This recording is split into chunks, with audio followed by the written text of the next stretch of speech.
So last time we wrapped up talking about really kind of chapter 16. Again, that last sort of bit of 16, I think it was, after the KSP that tied into really complex ions like we've been talking about. Again, that involves KF. And that's the equilibrium constant really for the formation of our complex ions. And we do a few different things with those guys here. Hopefully he'll pass there with that. It's a banner day today. All right, so we do a couple different things with those calculations. Remember, because KF values were so large as we saw, it really does sort of favor complex ion formation, especially when you have a good ligand near sort of a metal that's a good positive charge, meaning again it's pretty electron deficient. Remember, we could think of these things more as sort of Lewis acid and bases, which is again why that kind of positive metal in the middle there being electron deficient makes it a really nice Lewis acid, while obviously our ligands there that have those electron pairs make them pretty good Lewis bases, which allows them to again donate those things. Because of those really large ones, when we do sort of ice tables and calculations involving sort of complex ion, the main assumption that we make is again that pretty much 100% of that metal, because of that really sort of strong attraction to the ligand, is going to kind of find itself in the complex ion. And the second part of that assumption that we make is that although pretty much all of the metal gets used up, and that pretty much means that's the change part of our ice table, it's still in equilibrium. So even though almost 100% of it is all used up and in that complex ion, there's still a super small amount that will head back the other way and sort of free up, if you will, and still be sort of a free metal ion in that solution, for example. And we saw that in those number of examples that we did when we did solve for the actual metal ion. When it was all said and done, it was really, really small sort of concentrations, like to the minus 18, I think one of them was minus 13, something like that. So, I mean, essentially there's none of it left, but in reality, there's a smidge that's still there. So again, that was sort of going backwards, tying in really to chapter 21, where we talked about complex ion and coordination compounds, sort of the calculation that kind of goes with that. Any questions on any of that stuff there before we move on to the final chapter of the season here? Yeah. Okay, so this is, as I just mentioned this is the final chapter here, the last one we're going to talk about, which is chemical kinetics. So we're actually going even further back. So back to the chapter there before, obviously, equilibrium. And we're going to now talk about kinetics to sort of wrap up the semester here. So let us get into it here. So a couple of things that, we've been talking about throughout sort of this semester as well, and especially in, I believe, chapter 17, somewhere in that ballpark. We talked a lot about thermodynamics. And if you remember, thermodynamics are things like delta H, delta S, delta G, or Gibbs free energy, or entropy, or enthalpy. And really, if you remember kind of from that sort of thermodynamic chapter, really the main thing that we were trying to determine when we did sort of calculations or problems or those type of things was whether or not a reaction really took place, or hence is a reaction spontaneous. And as we talked about when we were doing that chapter, if a reaction is spontaneous, remember, it doesn't mean that it occurs, like super fast. It doesn't mean it occurs super slow. What it means is really under those conditions, we would expect this reaction to sort of naturally take place. That can mean it could take place really fast. That means it could take place, really slow. But under those conditions, we would expect really the reaction to sort of happen. So we don't really talk about sort of how fast or slow a reaction takes place when we're dealing with thermodynamics. We do talk about that, though, when we're dealing with kinetics. So this chapter really just sort of deals with that idea of how fast or slow a particular reaction will sort of take place. And that basically is, what kinetics is all about, fast, slow, how quickly does something sort of happen. And when we deal with sort of reaction rates and definitely dealing with it in terms of chemistry, we oftentimes are dealing with, solutions and pouring things together and watching sort of a reaction take place. So oftentimes what we look at a lot here in chemistry is what is referred to as the reaction rate. And that's basically the change in the concentration of a reactant or product with time. So we have basically two units here, molarity over seconds. And obviously, molarity would be sort of the change in concentration. Obviously, seconds would be the time aspect of it. So if we look at a reaction, just a generic reaction here, where apparently they're right on that arrow. Let's do that. So A going to B, we could write basically a couple of things which are sometimes referred to as rate expressions.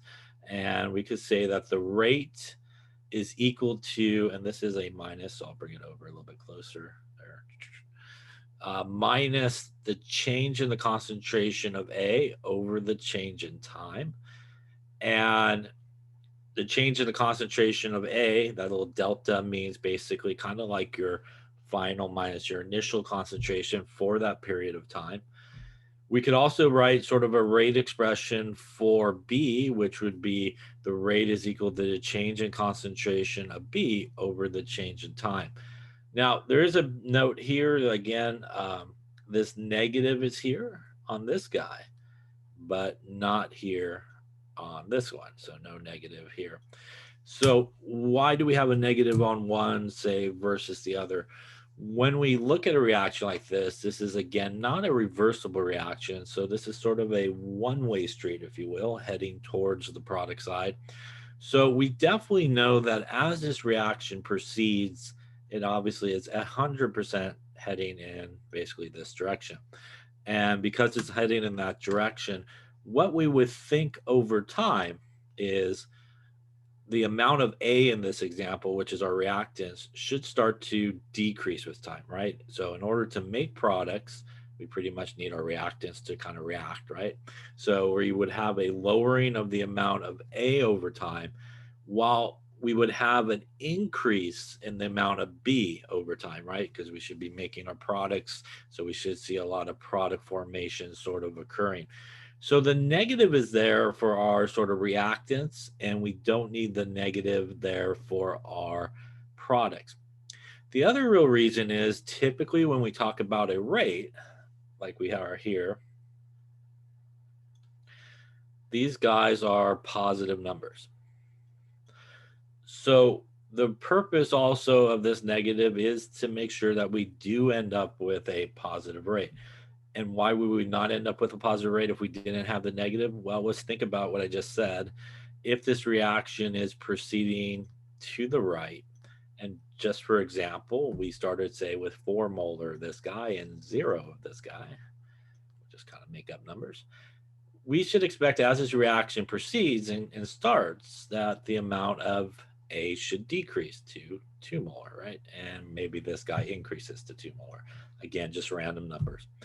So when we would go calculate the change in the concentration of A, again, it would be basically the final concentration minus the initial concentration here. If we throw in our numbers for A, that would be 2 minus 4, which gives us a negative 2. That negative 2, if this negative was not here, would turn this into a negative rate, which we don't want. So again, that's really why the negative is there for our reactants, to make sure that we do end up with a positive rate overall for the reaction, but also indicate that the reactants are changing sort of negatively, if you will, with time. If we did it for B, the reason we don't need the negative for B, which is a product, is, again, if we take our sort of final concentration minus our initial concentration, in this case, it would be 2 minus 0, which is 2, a positive number to begin with. So because the reactants, again, are sort of changing with time, sort of in that negative aspect, we need that negative there when we write the rate expression to allow us to, again, end up with sort of a positive rate. Any questions on that there?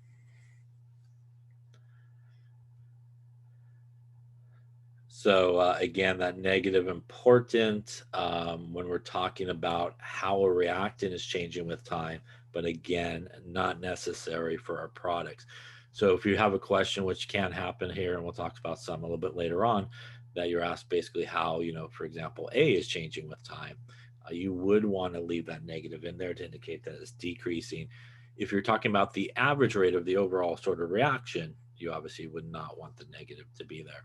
Here's just some visuals and kinetics. Really, it's all about sort of graphs and tables and sort of visuals in terms of doing these problems. But again, we can see here if A is sort of the black circles and B represented by the red circles, we can kind of see that really at time zero, if you will, time zero, we pretty much have, all of our reactants there. And as time starts ticking away, basically, right, we start to see some appearance of red circles. We also would mean that we're seeing some disappearance of our original A circles there. And you can see as time goes on, a lot more products or red circles are basically appearing. And that's what we see graphically here. Again, at time zero, we pretty much have no products present. We have pretty much all reactants. And kind of like what we talked about with equilibrium, at some point, this reaction needs to proceed. And it starts to proceed in that forward direction there. And we will see a decrease in our reactants. We start to see an increase in our products. The difference between this and, say, an equilibrium reaction is in an equilibrium reaction, at some point, everybody will level out, right? And we don't really get that leveling out that occurs here, again, because there's no kind of reverse reaction sort of occurring at this point. So we get really a continuation of the depletion of our reactants and really an increase in our products over time. So we really don't get that sort of leveling out until almost our reactants are at zero. And again, that's what we don't see right when in equilibrium, where we get that leveling out of both of those guys. How can we sort of follow sort of a kinetics sort of reaction? There's multiple ways you could do it. One common way is to use something like a spectrophotometer where we can measure absorbance values. So this is really good in a reaction where you have some type of color that you could follow over a period of time. So either you could do it one of two ways, either the appearance of a color, wait for a color to sort of happen as an indication that the reaction is either complete, or you could wait for sort of a color to disappear. So here in this reaction of bromine and some formic acid, the Br2 is really this color here. And on this side, pretty much everybody is colorless. And again, just visually looking at the beakers, you can see that as time progresses, we go from that really sort of dark color, right, of reddish, I guess it is orange probably, and we continue down to kind of an orange color, a yellow color, and then finally colorless. So visually here, we would be able to recognize that we're probably at the end of the reaction, obviously, when we get to the end. Now, obviously, we've talked a lot about this throughout the semester, but using something like Beer's Law, right?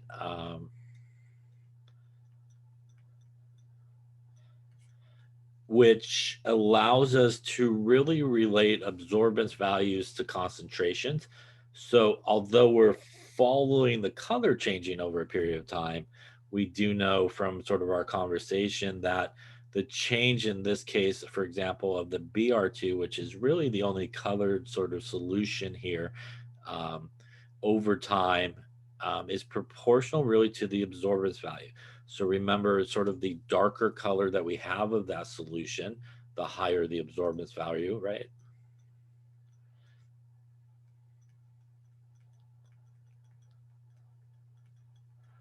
And as that solution gets lighter, we have a much lower absorbance value.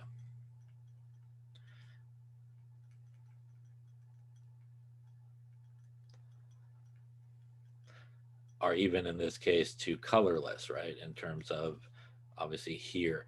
So in this case, we would expect our highest absorbance values up front and a decrease in absorbance values, obviously, as we go across here from one place to the next.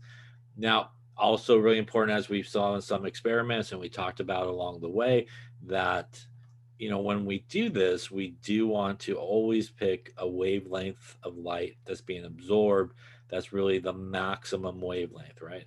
And that allows really all of our samples to really get absorbance values all the way up.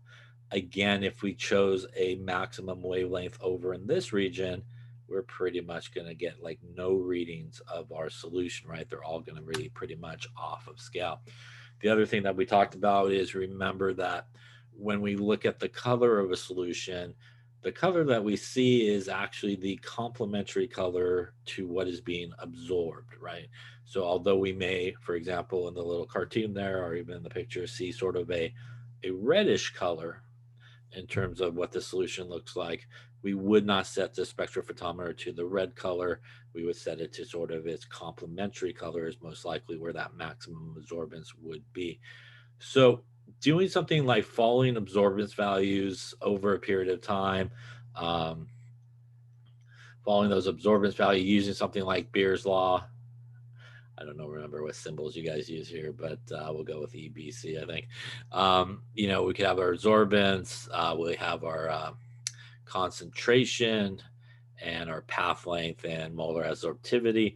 And we could really rearrange this and really solve for C and turn our absorbance values into concentration values. And again, just by simply doing that and keeping track of the time that this is occurring, we now have a way to really determine the rate of change that's occurring, again, here for our BR2 over a period of time. Any questions on that?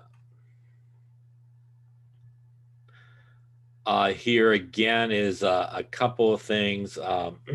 Here's sort of a graphical representation of sort of what's happening here in this reaction we're kind of looking at.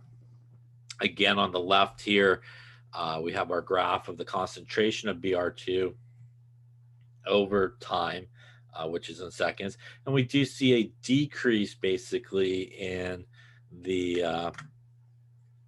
amount of BR2 as this reaction proceeds.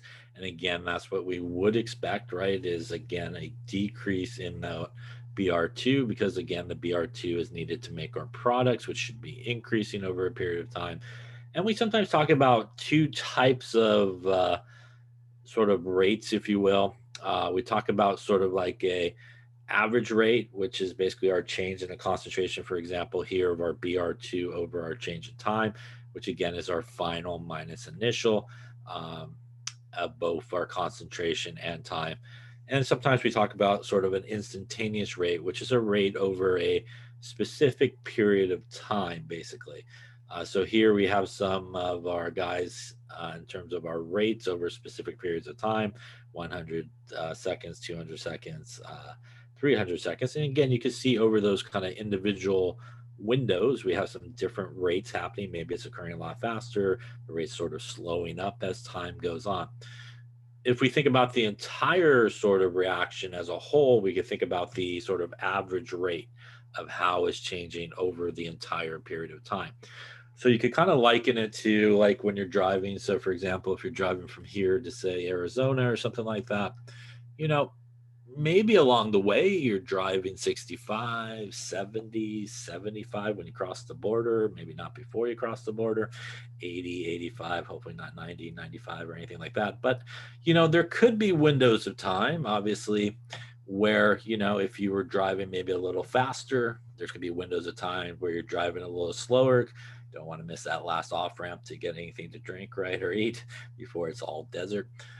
So over the period of your trip, from here to say Arizona, right, you maybe average 72 miles an hour or something like that. But, again, there could be windows of instantaneous time where perhaps you're traveling at like 80, 85. Maybe you're traveling at 60, 55 and stuff like that. So, when we talk about sort of rates for overall reaction, we sort of talk about the average rate over the whole period of time. Again, if you take a little kind of window shots of how something is changing throughout a specific period of time, not the whole sort of reaction, you may get some different sort of rate values that occur. The way you could do that is sort of take the slope of the tangent of the line. We're probably not going to do too much of that, so you don't have to worry about that. Again, another representation of sort of this reaction here is we do find a relationship that occurs when we look at sort of kinetic information and for a particular reaction where we do get a constant. And we could see that, sort of the instantaneous rate, if you will, over specific periods of time, it does change. So this is sort of what we were just talking about, that, hey, there could be a point where you're driving 65 or 70, and then there could be a point where you're driving 45 and kind of slowing down. But if you kind of take the overall look of the whole picture there, you could get sort of the average rate for the whole reaction. But there is a relationship that basically is a constant sort of relationship in kinetics, and that is also what is referred to as K. Now, I'll do it like this. This is small k, which is the rate constant. Not to be confused with what we talked about for the entire semester, which is capital K, which is our equilibrium constant. So we are not talking about equilibrium constant here, really. We're talking about, again, rate constant, which is lowercase k. The rate is obviously, in this particular example, related to the amount of Br2 that's present. Again, it's a reactant. It's what's needed to basically produce our products. And we can see that when we look at the graph here of the concentration of Br2 versus the rate, we see that when we have a large amount of concentration of Br2, kind of like at the start of the reaction, we have a very high rate.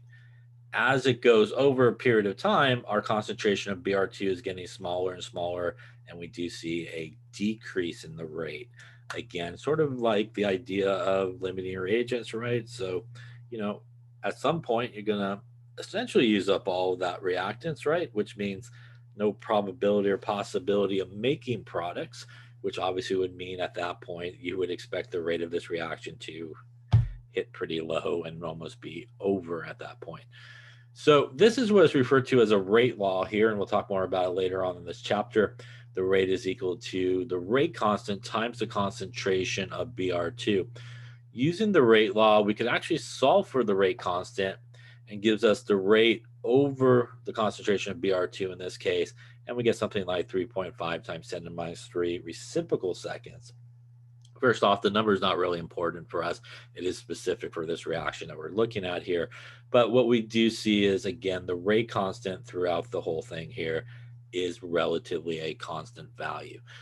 So we do look at sort of the rate constant when we're looking at reactions as a way to sort of look at sort of the speed of a reaction, how fast it's occurring, how slow it's occurring.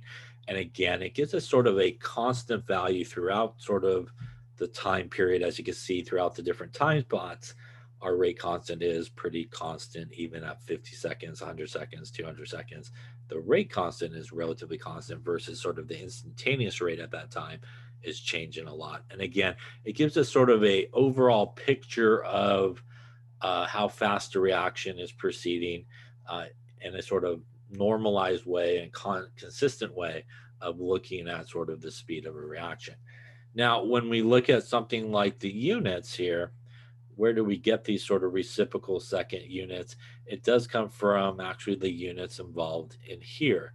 So the rate, as we can see here, is molarity per second, and we're dividing it by, obviously, the molarity here. Molarities cancel, and what we end up with is 1 over seconds are reciprocal seconds. Now, 1 over seconds or reciprocal seconds for the rate constant is actually a really important thing because it allows us to actually know the order of a particular reaction. And this would actually be the units, as we will see, that's associated with a first order reaction. Now, we have seen kinetics before, if you remember. We saw it in the nuclear chemistry chapter. And in the nuclear chemistry chapter, pretty much all radioactive decay followed first order kinetics. And this is the rate constant that's associated with that type of kinetics. And it tells us it's first order. So as we go through this chapter, when we see K values, the rate constant values, we will see some different units. And by looking at the units of the rate constant, it's actually really important because it does give you an understanding of what is referred to as sort of the overall order of that reaction, how it's sort of taking place, what's sort of important.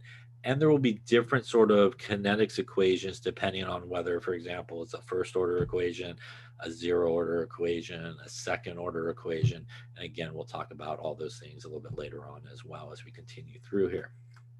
Any questions on that?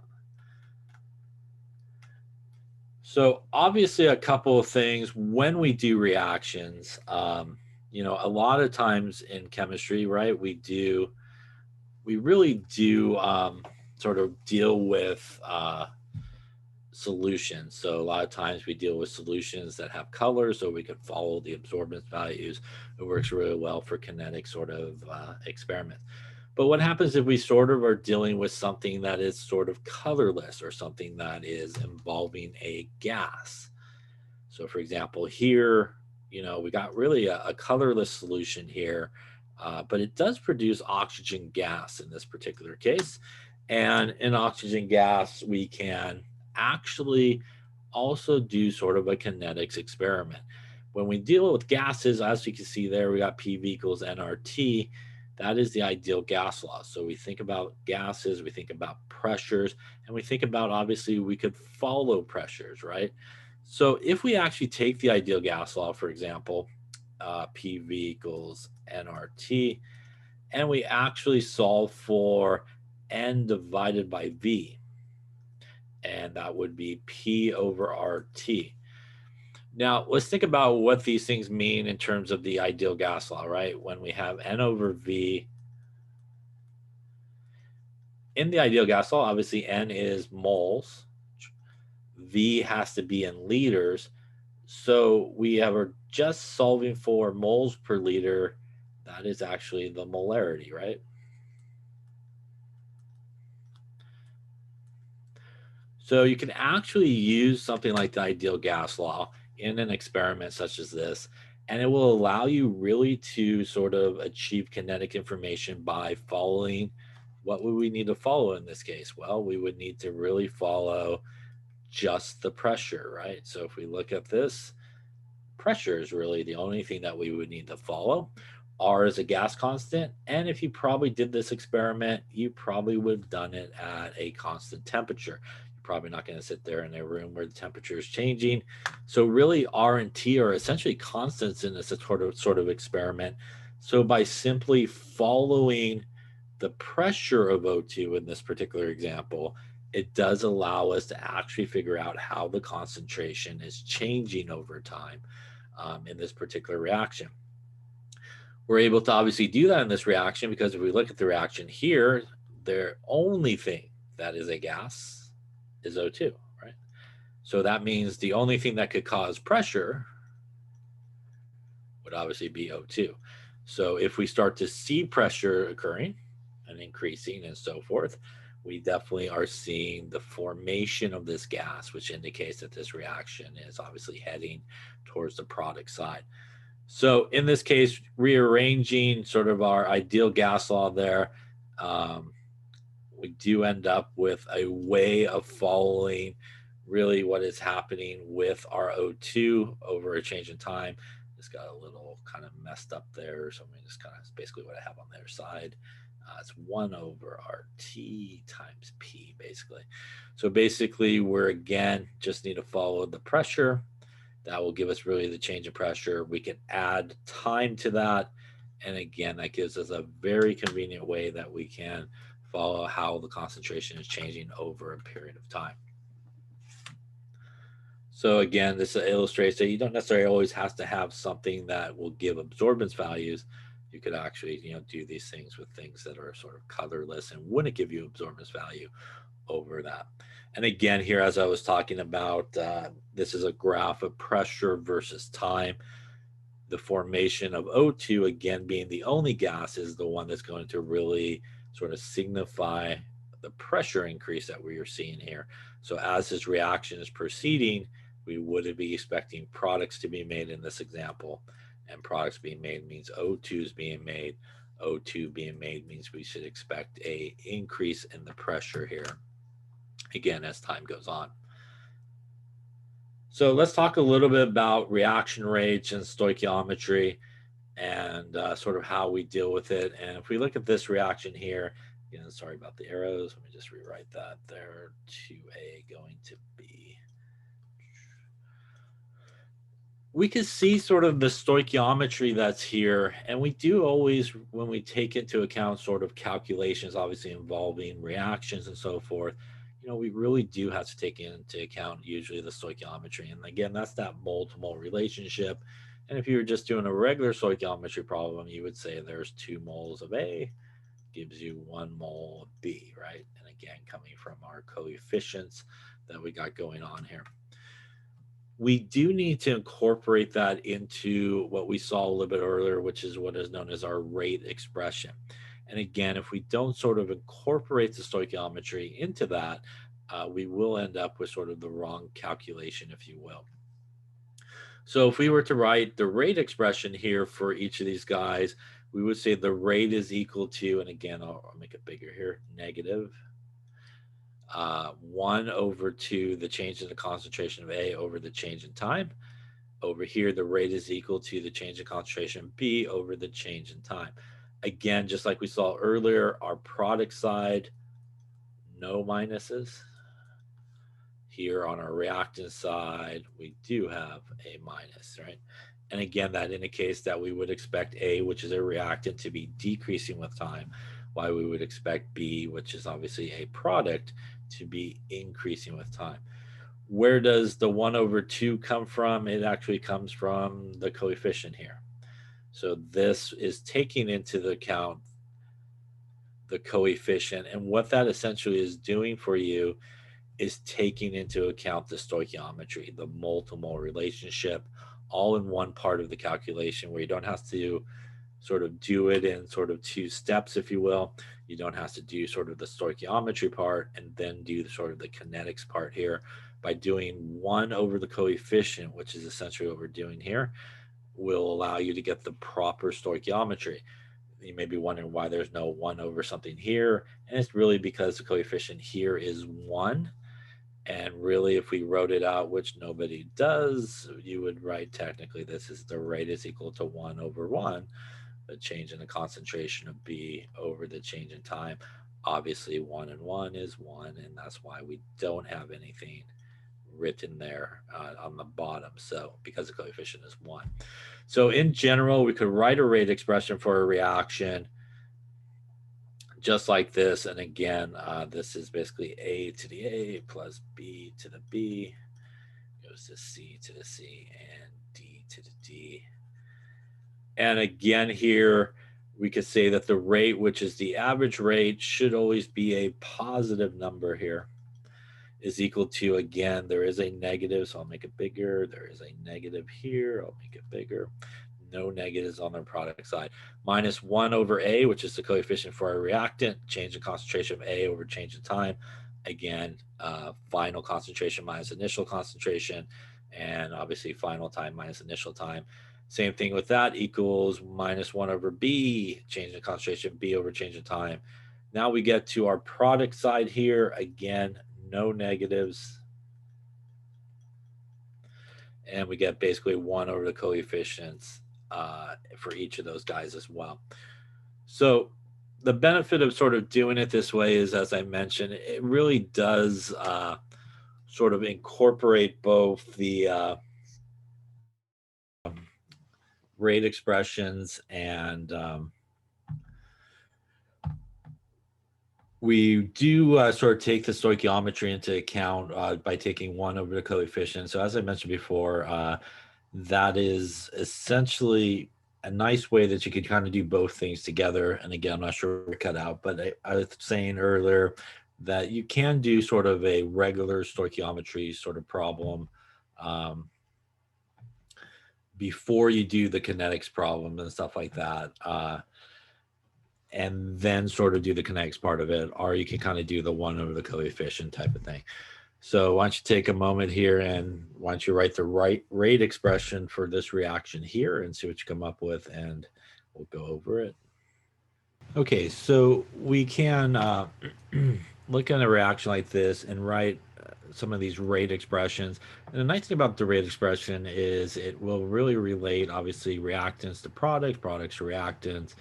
And we could start with the rate here would equal, basically, the coefficient here is 1. So this will be negative change in concentration of CH4 over the change in time. Again, technically it's 1/1, which is why we don't necessarily have to put it.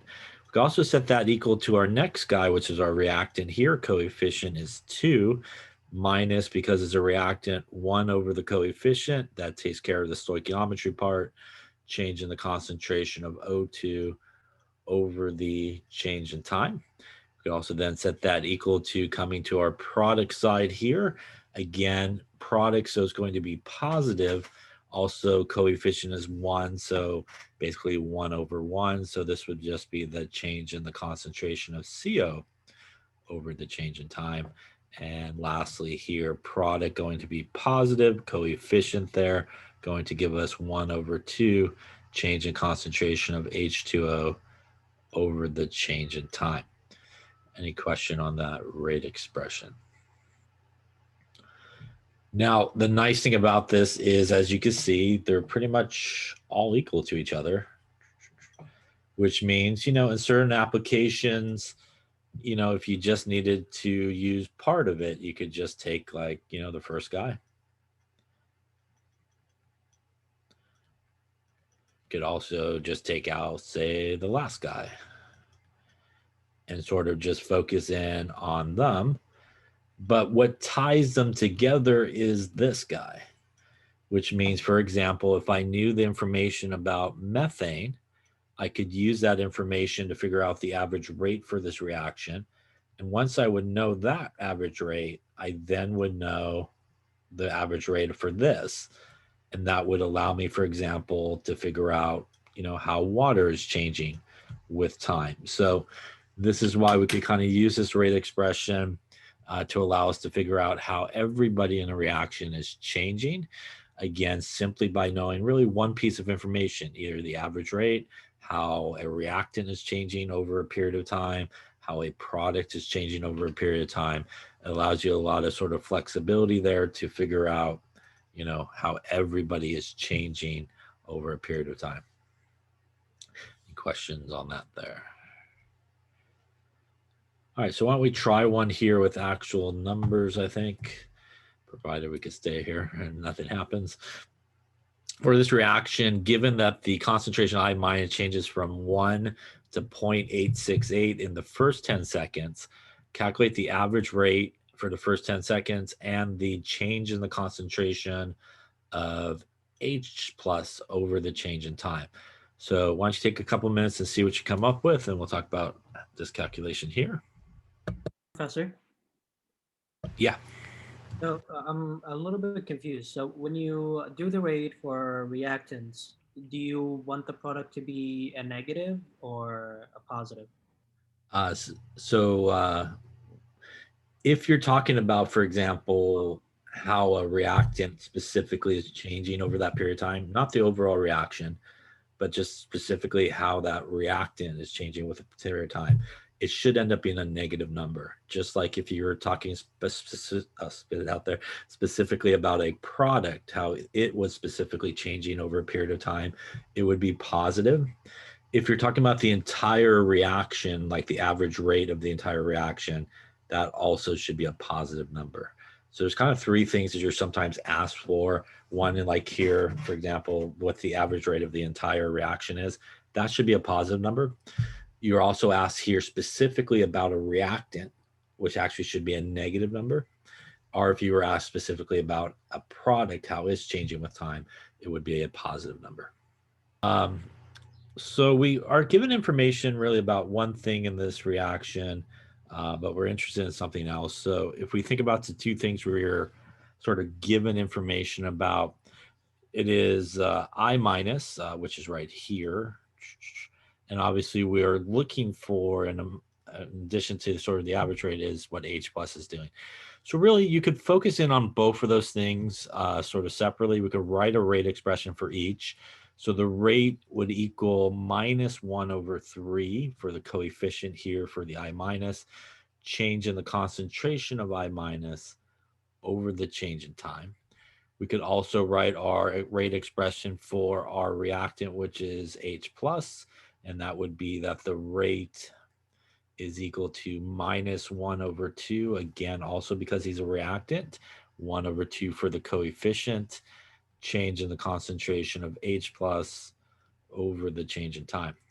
Now, out of these two, we really have enough information for I minus. So we could put that information in, and what we end up with is -1/3. Our change in concentration is going to be our final minus our initial here. Our final concentration is 0.868 minus our initial, which is 1. And basically our time is 10 seconds. Our final time is 10. Our initial is 0 seconds. And if we do all that, we will end up with 0.868 minus 1. And by the way, when we do that part here, we do get a negative number, right?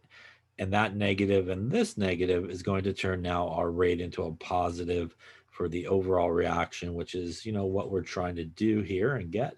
And that gives us 0.0044 as our rate for this reaction. 0.0044 units would be molarity over seconds. And again, that negative and negative turns the rate, or the average rate here, into a positive number, which again was sort of the earlier question, is what we are looking for here. Any questions first off on that part of it? The second part of it is what I boxed there in red is what we're looking for. We're now going to be looking for the concentration of H plus over time. So really just this part of it, if you will. So we could do that because the rate that we just calculated here is the same rate that is there. So what that means, if we now plug it into sort of our second rate expression, we now know that the rate is 0.0044 molar seconds.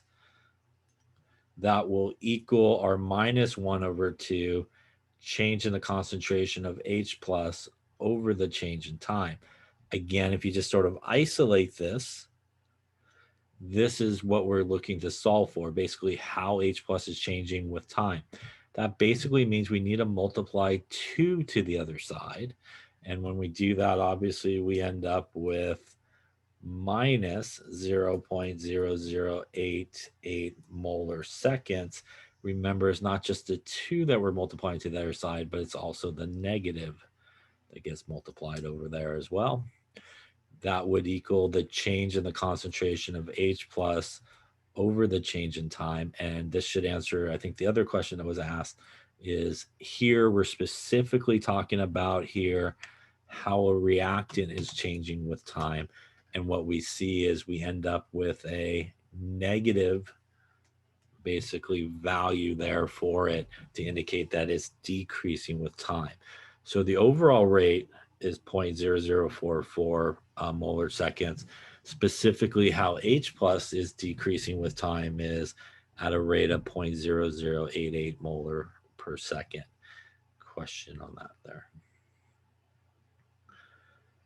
And again, you could obviously see based on the stoichiometry, it's basically decreasing twice as fast as the rate is happening, right? It's increasing on the other side. Any questions on any of that there?